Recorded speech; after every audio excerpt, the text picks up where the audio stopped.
میرے پاک پیغمبر مقام شفاعت پر سجدے میں گریں گے تو سونے نبی کہندے نے میں او تعریف کروں گا جدا اج مینوں ہی پتہ نہیں اللہ دی تعریف کرن گے بڑے تے جدوں کوئی وڈی مصیبت ہوے نا تے سجدے پہ جا کر تے سانوں پتہ ہی نہیں تو سجدہ کیویں کرنا ہے حالانکہ سجدے وچ بندہ رب دے قریب ہوندا ہے اللہ پاک دی قسم اٹھا کے کہنا وڈی تو وڈی مصیبت ہوے نا تے وضو کر کے 2 رکعتاں پڑھیا کر تے جدوں نماز مکمل ہو جائے تے پھر سجدے پہ جا کر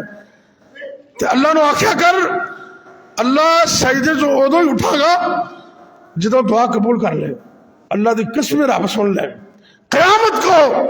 میرے نبی سجدہ کریں گے اتنا لمبا سجدہ کریں گے اتنی لمبی حمد کی بیان کریں گے اللہ نو پیار تے محبت تے پہلے بڑا سی تے پیار ہور بات جائے گا اللہ کہنے گے سونے نبی ارفع رأسک یا محمد او میرے پاک پیغمبر صلی اللہ علیہ وسلم اپنا سر اٹھائیے میرے سونے نبی جو مانگتا جائے گا میں دیندہ جاؤں جو سفارش کرو گے قبول کروں گا جو مانگو گے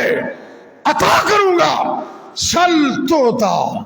سونے منگی جا سفارشاں کیتی جا تو میں قبول کرتا ہی جاواں گا